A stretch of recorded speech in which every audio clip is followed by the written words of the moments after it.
my name is Vicki Morell. I'm the Accounting Partner Director here at Source Advisors.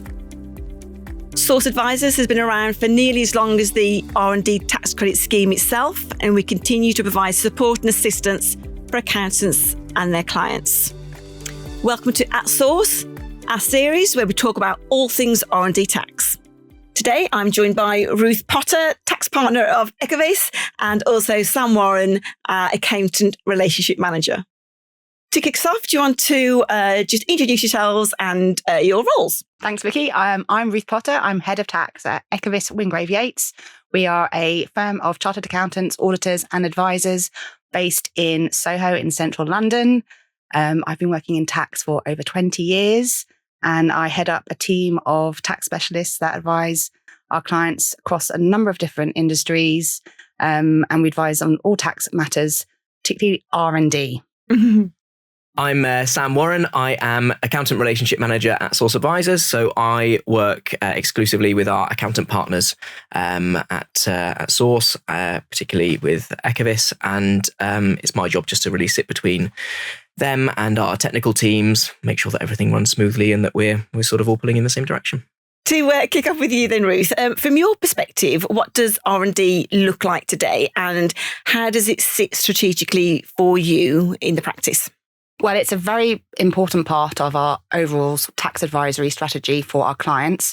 We look after a number of clients that are in trading businesses across a number of different industries. And within the last, it's changed significantly over the last sort of 8-9 years.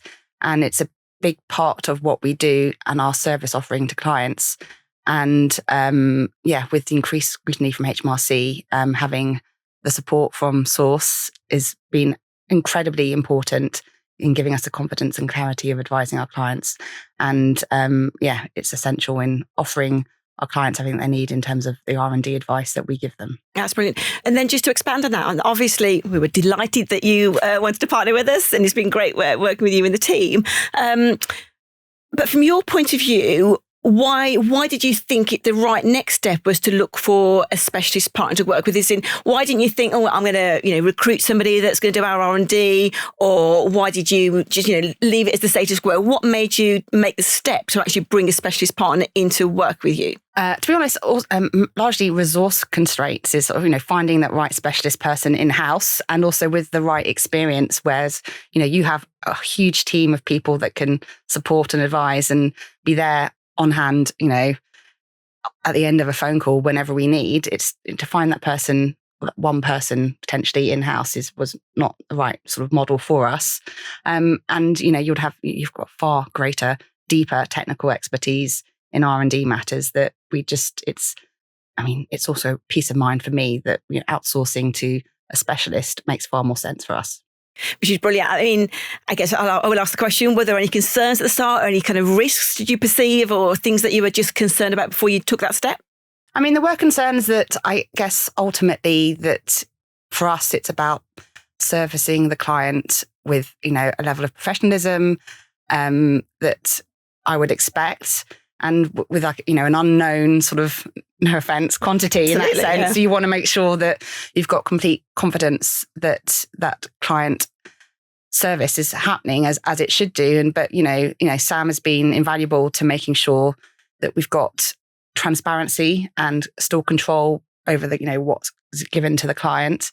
But very quickly, any sort of fears have been, rapidly gone. So, thank you for that, really. That's brilliant. I guess over to you, Sam. These concerns that are commonplace, that are concerns that we hear time and time again, and I guess particularly for Ecovis and other relationships, what do you think is important for you to do to kind of put the right things in place at the start to make sure that you take away those concerns anybody may have? That client angle of it is the most important thing.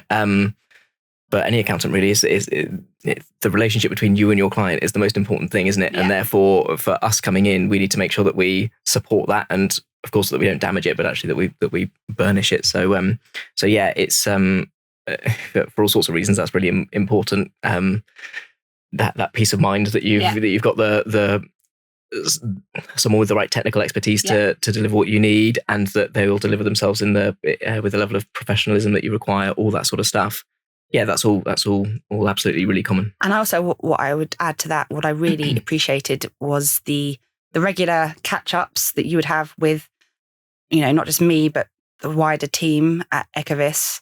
And just, I think the regular catch-ups to go through the ongoing jobs, the wider portfolio, to make sure that we're picking up everything we need to pick up. And that's been really, really helpful. And just the fast responses that we've had, and the sort of the free technical resource as and when we need, really, which has been a big impact for us because, whilst we have got good understanding of the requirements within the team, there's been definitely an upskill across the department. And that's largely, very, thank you to you guys for helping that, really. We know that there's somebody on the end of a phone that we can always call when we've just got a quick question. I'm sure it's really easy, but never is. But that's been really helpful.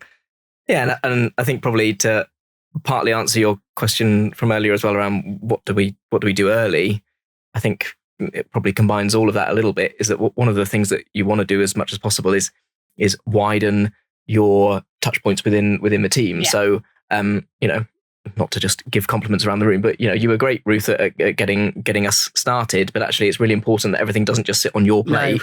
No, that, really isn't. All the contact with clients and everything kind of sits with you. So actually, the fact that we've got you and Gareth, who I'll mention, who sits beneath you, and then a whole team of client managers, and I'll get communication from them a lot of the time with, as you say, all those kinds of day-to-day queries of what about this, what about that, what's an update on this, and actually just having our feelers out into all those parts of the business, that's really important, so that we can all kind of, again, to use that buzz phrase I used a minute ago, pull in the same direction. Yeah. But and seamlessly pull in the same direction. Exactly. And actually also really helpful in providing us, particularly with, potentially difficult topics or subjects with clients, and helping us, how we approach them with certain sort of wording as well. It's just made our life a lot easier. And, with the resource constraints we have with, finding, CT specialists and R&D specialists sort of internally, it's been, really helpful.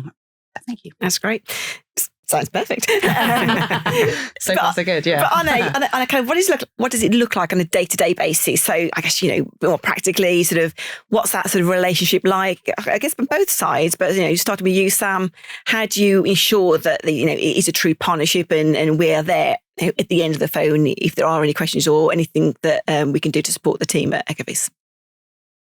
Yeah, I mean, I think in many ways it's that prior answer in terms of the day to day. It is a lot of those kind of ad hoc, what about this, what about that type queries that we get, and again, to Ruth's point, catch ups on clients, where we're at with them, what we found, all that sort of stuff that's needed.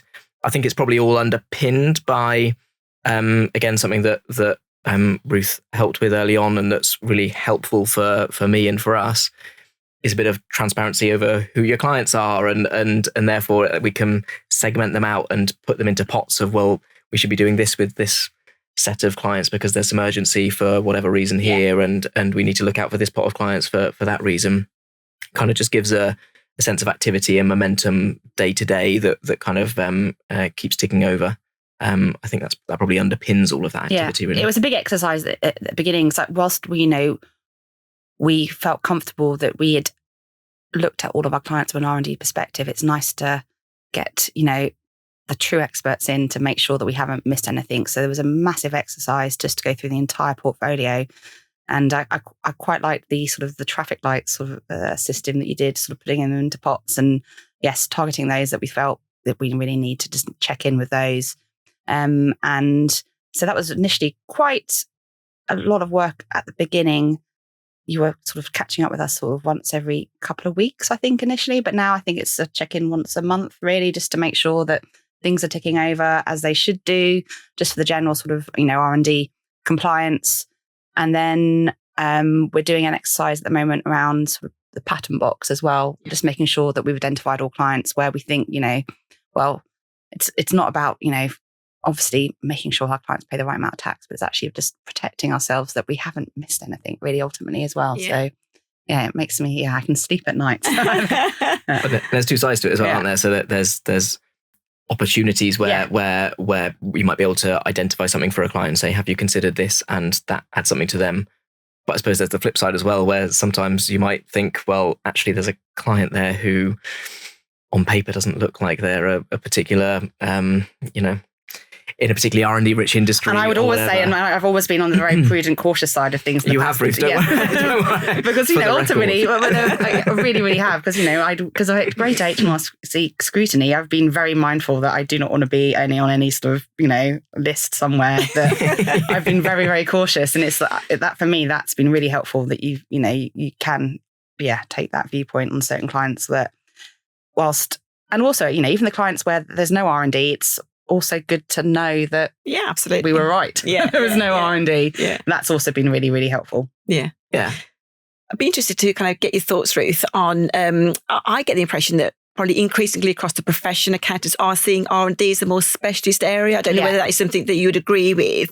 And I guess probably linked to that, and probably following from a lot of what you were saying there, how important was that kind of confidence, but also risk mitigation, risk management for you as a tax partner of a large growing practice? Massively. The Professional Conduct in Relation to Taxation, the Criminal Finances Act, there's all of these things. You see, some of the press that, R&D has had since sort of, over since 2018. So, and you see, BBC News articles of, accountant firms being raided and things like that. I know what we're good at, and I know what what is not our area of specialism.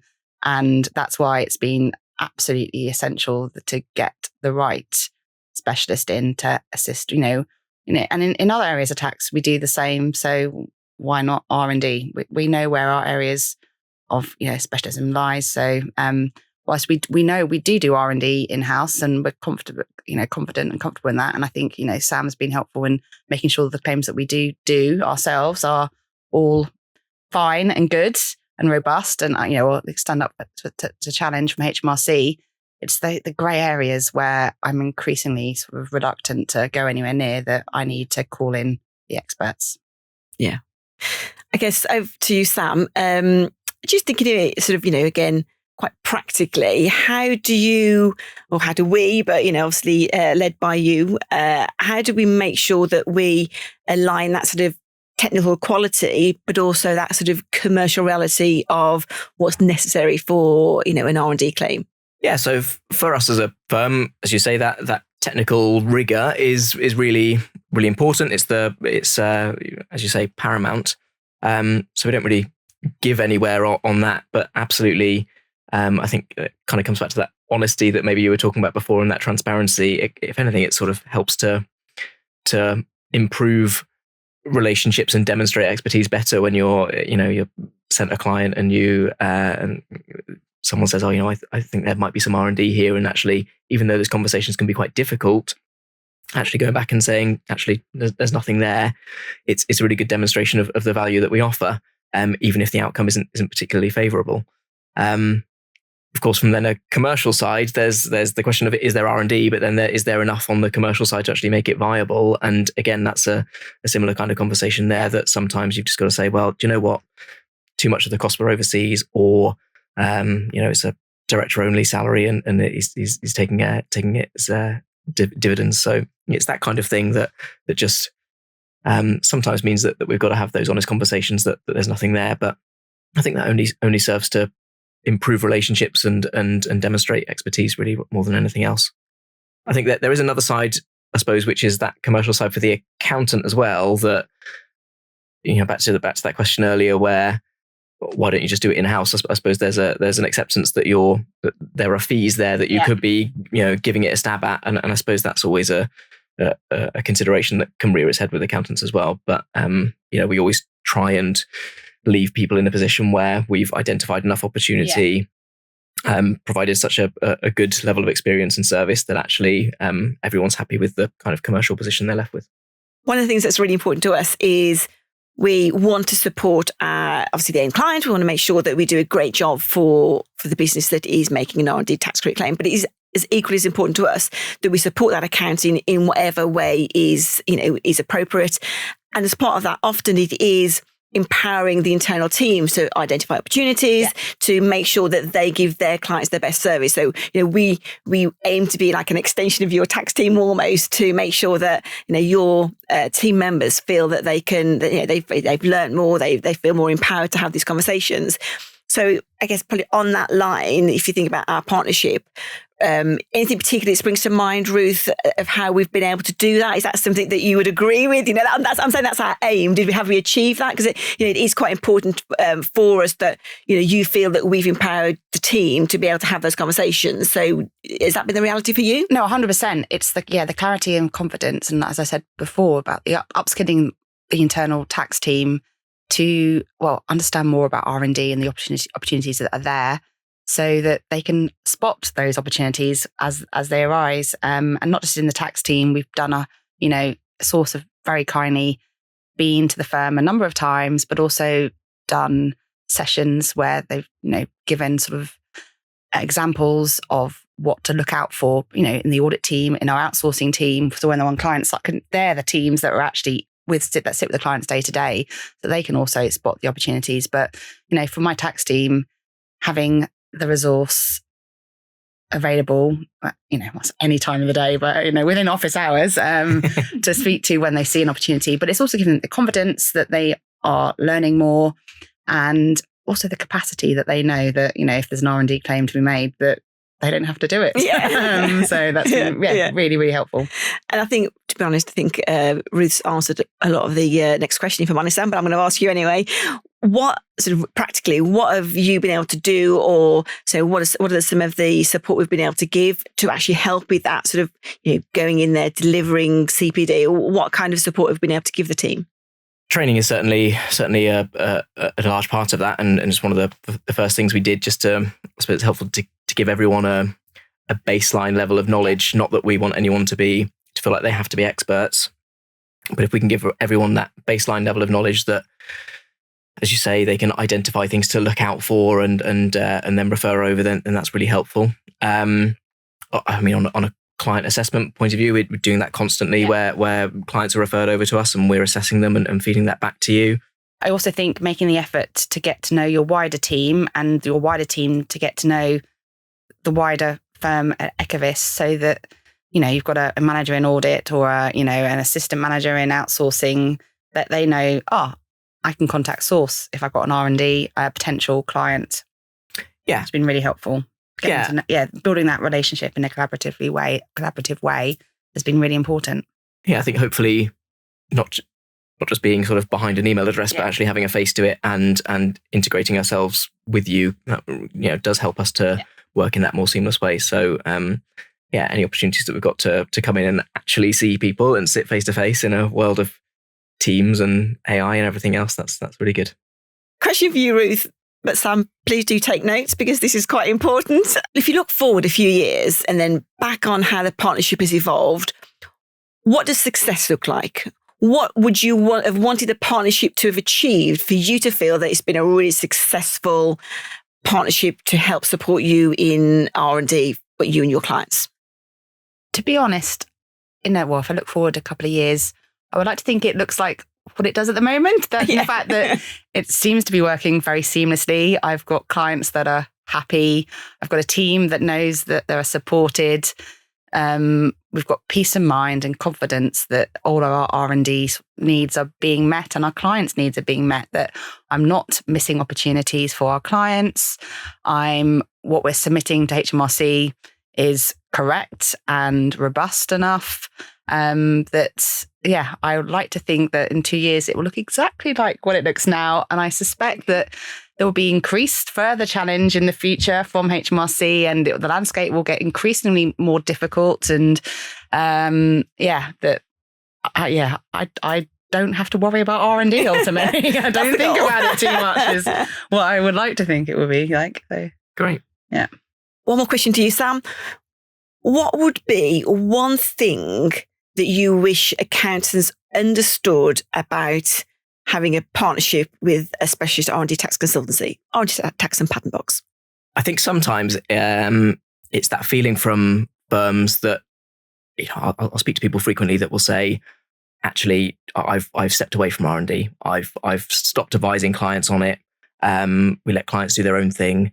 And actually, I think it's just, I wish I could impart faster that actually that's a risk in itself. Actually, I think people feel like in doing that, they de-risk the practice. I'm not giving advice. I'm not doing anything. So I can't be causing any issues. Whereas actually what it means is clients go out and find their own providers, and, they might be fine. They might not be fine. We've seen many cases like that. They submit claims on that clients have written, and they could be of varying qualities. And, to your point, Ruth, earlier around PCRT, not to mention, PI and everything else, then there's a risk associated there. So actually just taking that bit more interest and partnering with someone and having those needs met by a specialist is actually the least risky option of all, I think. So I think it's that I would look at. And I think also you may feel as a tax partner in a firm that you are allowing, I guess, if you're having another firm to come in to give advice, that you're eking away at your advisory practice, but you're enhancing it in ways that you can't do internally. So I think we can't tackle the R&D in the mindset we had 10 years ago. I think you need to outsource that aspect. Well, you are almost stealing my last question, but I'm going to ask it anyway. And you can repeat yourself. And maybe it's a bit cheeky, but as I say, I'm going to ask it anyway. If you're talking to a colleague, somebody that you know within the profession, another tax partner, that he's saying to you, Ruth, I kind of feel that we should be engaging with specialists, but I also feel that we should keep it in-house because my clients would expect us to be able to provide everything and be all things to all clients. I really don't know what to do. And as you're sitting on that fence, what would you say to them? I think the way that we work together, the clients don't really notice sort of another provider in the room as such. And therefore, the advisory part that we're doing to our clients is, as I said earlier, only enhanced by, using a R&D specialist like Source, that, it just makes sense, total sense. Thank you so much for joining us, Ruth. Really appreciate it. And obviously, Sam, thank you also for joining the conversation. Thank you for joining us today. Please do go to our website and check out the other videos in the Outsource series.